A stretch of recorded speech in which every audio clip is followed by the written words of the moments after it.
और अब तीसरी बार दिल्ली में मोदी की अगुवाई वाली सरकार बनी। सरकार में बीजेपी के सभी बड़े चेहरे शामिल हो गए हैं, नड्डा, शाह, शिवराज, राजनाथ। और अब सवाल यह उठ रहा है कि बीजेपी का कौन होगा नया अध्यक्ष।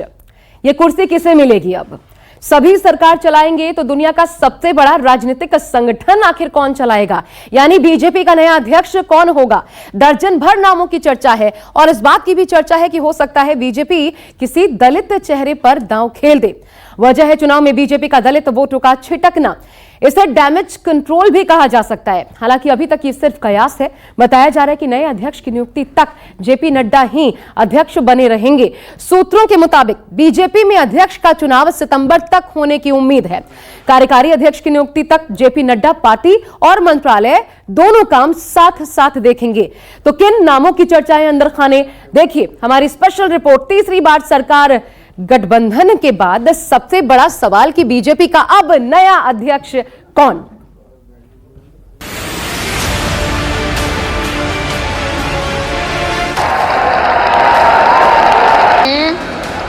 मैं नरेंद्र दामोदर दास मोदी ईश्वर की शपथ लेता हूं कि मैं विधि द्वारा स्थापित भारत के संविधान के प्रति सच्ची श्रद्धा और निष्ठा रखूंगा।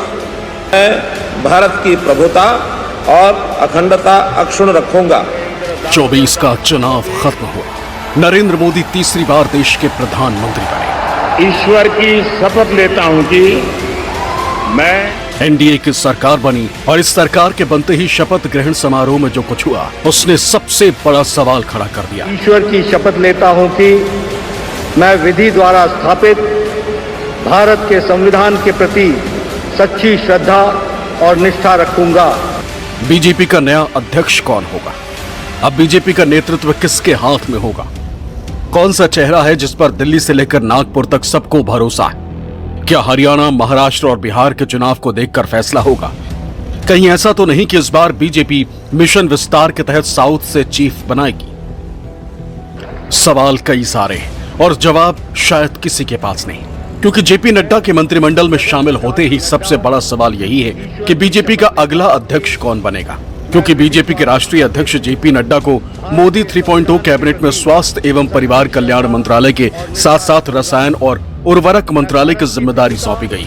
ऐसे में अब ये साफ हो गया है कि बीजेपी को नया राष्ट्रीय अध्यक्ष मिलने वाला है। मोदी के प्रधानमंत्री बनने के बाद से देखें तो बीजेपी में बदलाव का दौर चलता रहा है। पार्टी चुनाव जीतकर सत्ता में आती है और मौजूदा अध्यक्ष को कैबिनेट में जगह मिलती है और फिर नए अध्यक्ष को जिम्मेदारी दी जाती है। 2014 के लोकसभा चुनाव के अध्यक्ष राजनाथ सिंह थे। बीजेपी जीती, सत्ता में आई और राजनाथ सिंह को केंद्रीय मंत्री का पद मिला। उन्हें गृह मंत्री बनाया गया और बीजेपी के राष्ट्रीय अध्यक्ष की जिम्मेदारी अमित शाह को मिली। 2019 के चुनाव में अमित शाह की अध्यक्षता में बीजेपी फिर सत्ता में आई और अमित शाह को गृह मंत्रालय देते हुए बीजेपी का नया अध्यक्ष जेपी नड्डा को बनाया गया। अब 24 के चुनाव के बाद एक बार फिर देश में एनडीए सरकार है और इस बार अध्यक्ष रहे जेपी नड्डा को सरकार बनते ही कैबिनेट में जगह मिल गई। ऐसे में सबसे बड़ा सवाल यही है कि बीजेपी का अगला अध्यक्ष कौन होगा। 2014 और 2019 में यह देखा गया कि सरकार और पार्टी दोनों में जातीय संतुलन बनाकर रखा गया। इस बार भी यही कयास लगाया जा रहा है कि अध्यक्ष पद के चुनाव में पार्टी जातीय संतुलन को बनाकर चलेगी। वैसे भी अध्यक्ष के मंत्री बन जाने के बाद पार्टी अध्यक्ष के पद पर बीजेपी किसी चौंकाने वाले चेहरे को ही लेकर आती है। सच ये भी है कि बीजेपी ने उम्मीद के मुताबिक इस बार प्रदर्शन नहीं किया, लेकिन नड्डा के मंत्रिमंडल में शामिल होने के बाद सबसे बड़ा सवाल यही है कि बीजेपी का नया अध्यक्ष कौन होगा। इस सवाल का जवाब तलाशे उससे पहले पीएम मोदी की ये बात सुन लीजिए। जहां तक इस सरकार का सवाल है, मैं मानता हूं कि कोई उलझन नहीं है। बाएं जाए, दाएं जाए, ऊपर जाए, नीचे जाए, कुछ नहीं, उसको पता है ऐसे ही जाना है और उसे पा करके रहना है। भले ही प्रधानमंत्री ने यह बात अपनी सरकार के संदर्भ में कही, लेकिन जहां पहुंचनी थी वहां पहुंच भी गई, क्योंकि सवाल बीजेपी का है। दुनिया की सबसे बड़ी पार्टी आगे कैसे चलेगी, कौन चलाएगा, और चुनाव के बाद मंत्रिमंडल के गठन के बाद अब चर्चा इसकी शुरू हो चुकी है। रेस में कौन कौन है। क्योंकि नड्डा जी केंद्रीय मंत्री बन गए हैं, इसलिए अब पार्टी को नया अध्यक्ष चुनना पड़ सकता है। भले ही इस समय वो नड्डा जी के साथ में कार्यकारी अध्यक्ष के रूप में किसी की नियुक्त करें या संसदीय वो नया अध्यक्ष बनाए, क्योंकि संगठन चुनाव की प्रक्रिया में लगभग 6 माह का समय लगता है। इस बार सदस्यता अभियान भी होना है, उसके बाद मंडल, जिला और प्रदेश के चुनाव होंगे, और जब आधे प्रदेशों 50% स्टेट के चुनाव हो जाएंगे तब राष्ट्रीय अध्यक्ष के चुनाव की प्रक्रिया शुरू होगी।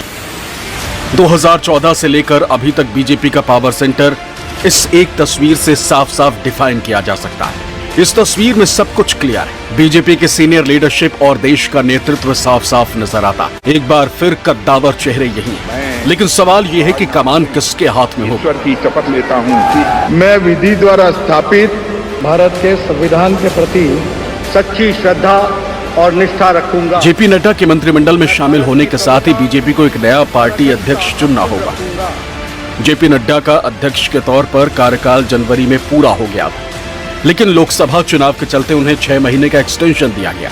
चर्चा का बाजार इसलिए भी गर्म है क्योंकि जिन चेहरों पर चर्चा थी वो सभी मंत्रिमंडल का हिस्सा है। बीजेपी के नए अध्यक्ष पद के लिए मध्य प्रदेश के पूर्व मुख्यमंत्री शिवराज सिंह चौहान, हरियाणा के पूर्व मुख्यमंत्री मनोहर लाल खट्टर, केंद्रीय मंत्री धर्मेंद्र प्रधान और भूपेंद्र यादव ऐसे नामों में शामिल हैं जिनके नामों को लेकर लगातार चर्चा हो रही है। लेकिन अब ये सभी नाम मोदी के मंत्रिमंडल में शामिल हो चुके हैं, जिसके बाद चर्चा और अफवाहों का बाजार लगातार गर्म है कि अब नया अध्यक्ष कौन होगा, किसे सबसे बड़ी पार्टी की बागडोर मिलेगी। अब सवाल है, ये नेता नहीं तो कौन? क्या बीजेपी कोई ब्रेकिंग न्यूज देने वाली है? क्या पार्टी दफ्तर से कोई बड़ा ऐलान होगा?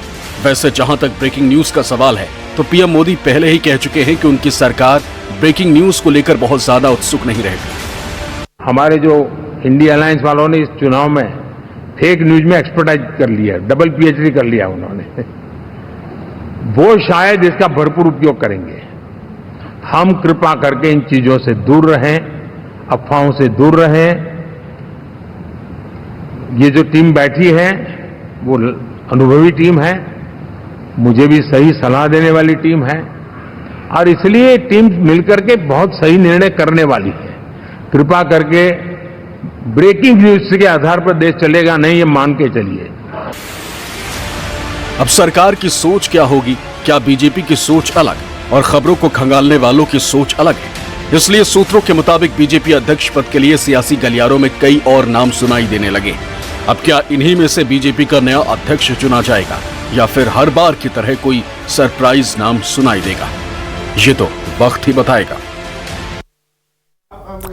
तो अब की बार बीजेपी का अध्यक्ष कौन, और बीजेपी अध्यक्ष पद के लिए जिन नामों की चर्चा है, जल्दी से आपको दिखाते हैं किन किन नामों पर दांव खेला जा सकता है। जिन नामों की अंदर खाने चर्चा है वो 7 नाम आपके सामने: विनोद तावड़े, सुनील बंसल, अनुराग ठाकुर, बीएल संतोष, ओम माथुर के, लक्ष्मण केशव प्रसाद मौर्य। और सारे के सारे नाम पहले ही एक ऐसे नाम है जो कि धुरंधर माने जाते हैं अपने अपने क्षेत्रों में, और साथ ही जाने पहचाने चेहरे हैं। शुरुआत करते हैं विनोद तावड़े के साथ। देखिए, महाराष्ट्र से आने वाले तावड़े राज्य स्तर पर मंत्री भी रह चुके हैं। उनके साथ ये जाता है विनोद तावड़े ओबीसी समाज से आते हैं। ओबीसी समाज जिसकी सबसे बड़ी चोट इस बार बीजेपी को लगी है, उस समाज से। वर्तमान में बिहार में प्रभारी भी है, प्रभारी महासचिव है विनोद तावड़े। एबीवीपी की पृष्ठभूमि से ये ताल्लुक रखते हैं। ऐसे में इन पर दांव खेला जा सकता है। महाराष्ट्र विधानसभा के कृषि के लिए अलग बजट की मांग भी ये रख चुके हैं। दूसरा नाम सुनील बंसल, इस पर भी चर्चा है। बीजेपी के राष्ट्रीय महासचिव है सुनील बंसल। 2014 में यूपी में सह प्रभारी बनने के बाद से ही इनकी खूब चर्चा होती है और यूपी में इनके कामों को खूब सराहा भी जाता रहा है। अमित शाह सुनील बंसल ने 71 सीटें जिताई थी, याद कीजिए, और इसलिए भी इनके काम को काफी प्रमुखता से देखा जाता है। यूपी चुनाव 2017 से 22 के साथ 2019 में भी ये प्रमुख प्रभारी रहे। ओडिशा, तेलंगाना और बंगाल के प्रभारी भी रहे। बंगाल में जब बीजेपी का प्रदर्शन भी बेहतर हुआ, उसका भी क्रेडिट इनके भी खाते में गया। अनुराग ठाकुर के युवा चेहरा, इनको भी मोदी मंत्रिमंडल में हालांकि जगह नहीं दी गई, उसके बाद यह आश्चर्यजनक था, लेकिन फिर 4 सीटों पर एक ही चेहरा हो सकता था, वो बने नड्डा। पार्टी का राष्ट्रीय अध्यक्ष बनाए जाने के दावों को बल मिला है अगर ये मोदी मंत्रिमंडल में नहीं आए हैं तो। इस लिहाज से यूथ बीजेपी के अध्यक्ष के रूप में ये काम कर चुके हैं। एक इनके साथ ये जाता है, पहले भी इनका परफॉर्मेंस देखा जा चुका है। 2019 में संसद, ये देखिए 2019 में संसद रत्न पुरस्कार इनको मिल चुका है। जेपी नड्डा हो गए या फिर खुद आपको याद होगा इससे पहले अमित शाह उन्होंने कहा था कि रेडीमेड मंत्री आपको मिला है, वहां की जनता के बीच पहुंचकर उन्होंने कहा था। और ऐसे में अनुराग ठाकुर का नाम भी बहुत महत्वपूर्ण हो जाता है इस लिस्ट में। अनुराग हिमाचल प्रदेश राइफल एसोसिएशन के अध्यक्ष भी रह चुके हैं। इसके अलावा हिमाचल प्रदेश ओलंपिक संघ के महासचिव रहे हैं, काफी अहम पदों पर इन्होंने काम किया है। भारतीय ओलंपिक संघ के कार्यकारी सदस्य भी रहे हैं अनुराग ठाकुर। मई 2016 में बीसीसीआई के अध्यक्ष के रूप में भी इनको चुना गया था और एक सफल कार्यकाल उस दौरान भी इनका देखने को मिला था। अब बीएल संतोष अगला नाम। बीएल संतोष देखिए वर्तमान में बीजेपी के महासचिव हैं, एक अहम चेहरा है, इनके काम को भी सराहा जाता है। आरएसएस के बड़े प्रचारक रह चुके हैं बीएल संतोष, ये भी इनके साथ एक फैक्टर जुड़ जाता है जो अहम है। रामलाल की विदाई के बाद महासचिव बने थे, उसके बाद इनकी जिम्मेदारी बहुत योग्य तरीके से उन्होंने निभाई। बीएल संतोष को पर्दे के पीछे रणनीति बनाने में माहिर माना जाता है। साथ ही बीजेपी के राष्ट्रीय अध्यक्ष की रेस में राजस्थान से अगला नाम जो शामिल है वो देखिए ओम प्रकाश माथुर का। यह अहम चेहरा भी राजस्थान से बताया जा रहा हो सकता है, इस बार इन पर भी दांव खेला जा सकता है। प्रधानमंत्री नरेंद्र मोदी का बायां हाथ माने जाते हैं ओम माथुर, ये इतना अहम नाम है। छत्तीसगढ़ में विधानसभा चुनाव में प्रभारी इनको बनाया गया था और छत्तीसगढ़ के रिजल्ट्स क्या रहे थे, एकदम अप्रत्याशित जीत मिली थी, वो आप जानते हैं। चुनाव में बीजेपी ने बहुमत के साथ वहां पर सरकार बनाई थी, जबकि लग रहा था कि बघेल सरकार वापस आएगी। मोदी जब गुजरात के मुख्यमंत्री थे तभी से ओम माथुर के काम के वो कायल हैं। ऐसे में इन पर भी दांव पार्टी खेल सकती है। अब अगला नाम देखिए, तेलंगाना के पूर्व बीजेपी अध्यक्ष के लक्ष्मण, ये भी रेस में शामिल बताए जा रहे हैं। बीजेपी के ओबीसी मोर्चा प्रमुख के पद पर पहले ही के लक्ष्मण काम कर चुके हैं। बीजेपी अध्यक्ष बनाकर दक्षिण में ओबीसी वोट बैंक को साध सकती है बीजेपी। वो दक्षिण का द्वार जिसकी बात बार बार कही जाती है, इनके जरिए साधा जा सकता है। आंध्र प्रदेश में इस बार बीजेपी गठबंधन की सरकार में सहयोगी भी रही है। अब अगला नाम देखिए, केशव प्रसाद मौर्य। देश के सबसे बड़े सियासी सूबे से आते हैं, आप जानते हैं यूपी से आते हैं, ओबीसी समुदाय से आते हैं, एक बड़ा चेहरा उसका माना जाते हैं। भाजपा पिछड़ा वर्ग से अध्यक्ष बनाना चाहती है और उस अगर क्राइटेरिया में देखा जाए तो फिर ऐसे में केशव प्रसाद मौर्य फिट नजर आते हैं। पीएम मोदी और गृह मंत्री के करीबी भी ये माने जाते हैं, इसका भी फायदा इन्हें मिल सकता है। संघ में मजबूत पकड़ भी रखते हैं और यूपी के डिप्टी सीएम भी हैं। पिछले 5 दिनों से दिल्ली में थे, कल ही वापस पहुंचे हैं यूपी के प्रदेश अध्यक्ष बने तब भाजपा ने 403 में से 325 सीटें जीती थी। तो इतना बड़ा स्टेक इन तमाम चेहरों पर लगेगा अगर इनमें से किसी एक का चुनाव होता है तो। लेकिन जो चेहरे आप जानते हैं बीजेपी के भीतर एक तरीके से अब तो ये परंपरा है, मोदी सरकार जब से आई है, जो चेहरे तैर रहे होते हैं उनमें से नहीं अचानक से कोई एक नया चेहरा सामने आता है। इस बार क्या होने जा रहा है अभी पर्दे के पीछे है। बीजेपी ने इस लोकसभा चुनाव में उम्मीद के मुताबिक प्रदर्शन नहीं किया। ऐसे में इस चुनौतीपूर्ण समय में देखना यह होगा कि पार्टी की कमान किसके हाथ में दी जाती है। ऐसे में चर्चाएं तो बहुत सारे नामों को लेकर है, लेकिन इसमें से चुना कौन जाएगा जिसको सबसे बड़ी पार्टी की बागडोर संभालने को मिलेगी, ये भी अपने आप में बड़ा सवाल है। कई बार ऐसा होता है पार्टी संगठन की जरूरतों के अनुसार तय करती है। हमने देखा है कि पार्टी अपने संगठन से ही नया अध्यक्ष चुनती है जब कोई नेता सरकार में चला जाता है। जब अमित शाह सरकार, जब राजनाथ सिंह सरकार में गए तो महासचिव थे अमित शाह, उनको अध्यक्ष चुना। जब अमित शाह सरकार में गए तब महासचिव थे जेपी नड्डा, उनको अध्यक्ष चुना। तो इस तरह की अटकलबाजी जरूर लगाई जा सकती है, ऐसी संभावनाएं व्यक्त की जा सकती है कि संगठन से किसी वरिष्ठ नेता को, महासचिव हो, उपाध्यक्ष हो या किसी राज्य का कोई बड़ा नेता हो, जिसको अध्यक्ष पद की जिम्मेदारी पार्टी सौंप सकती है। पीएम मोदी के तीसरे कार्यकाल में बनी नई कैबिनेट ने अपना कार्यभार संभाल लिया और प्रधानमंत्री पहले 100 दिन के लक्ष्य को पूरा करने में जुट गए। लेकिन इन सब के बीच एनडीए गठबंधन की सबसे बड़ी पार्टी भाजपा ने अपने दिग्गज नेताओं को बड़ी जिम्मेदारी सौंपी। ऐसे में सवाल यही है कि भाजपा का राष्ट्रीय अध्यक्ष होगा कौन। इस सवाल को लेकर कयासबाजी तेज है। इसे लेकर कई नाम सामने आ रहे हैं, लेकिन ये तय तब होगा जब पार्टी के पार्लियामेंट्री बोर्ड की बैठक होगी और सर्वसम्मति से अध्यक्ष पद का चुनाव होगा। इस साल 18 फरवरी को दिल्ली में भाजपा के राष्ट्रीय अधिवेशन में राष्ट्रीय अध्यक्ष की नियुक्ति को लेकर एक प्रस्ताव पास हुआ। इसके मुताबिक पद खाली होने पर पार्लियामेंट्री बोर्ड अध्यक्ष की नियुक्ति कर सकेगा। भाजपा के अपने संविधान की धारा 19 में अध्यक्ष पद के चुनाव के लिए कुछ विशेष नियम बनाए गए। इस नियम के मुताबिक पार्टी के राष्ट्रीय परिषद और प्रदेश परिषदों के सदस्य मिलकर राष्ट्रीय अध्यक्ष का चुनाव करते हैं। अध्यक्ष पद का चुनाव पार्टी के राष्ट्रीय कार्यकारिणी के बनाए गए नियमों के मुताबिक होता है।